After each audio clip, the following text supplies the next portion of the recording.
from Topico Philippines. Ituturo ko po sa inyo kung paano po gamitin yung grinder natin na 022. Sa hopper po, 450 to 500 grams po yung cashew na beans. This one po is stopper. Usually po, ginagamit po ito kapag closing time na. Close po natin siya kapag tatanggalin na yung beans sa hopper. And then open naman po para mag-flow po yung beans natin. And then next po, dito po tayo nag-a-adjust ng grind size. Ang espresso range po natin is 1 to 4. Mas mababang number, mas finer po siya. And then mas mataas naman na number is coarser.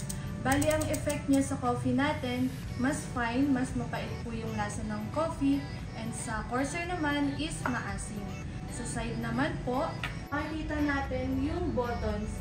Sa number 2, fully manual po siya kapag programming mode. After ma-click ng programming mode, automatic mag-iilaw po yung screen natin. Meron na pong time or seconds na naka-indicate po dyan.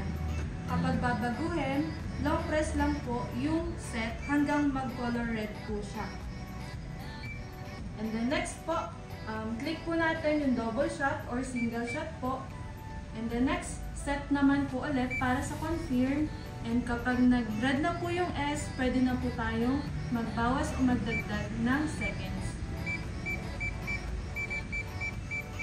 And then set po ulit para ma-save yung time.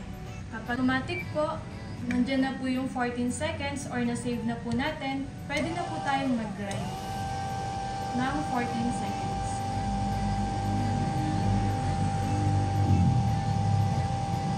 Pwede rin po tayong mag-manual sa set. Bali, lagay nyo lang po yung portafilter nyo and push nyo lang po siya. Hindi po siya titigil hanggat hindi po natin pinupush ulit yung portafilter po. Ayan po.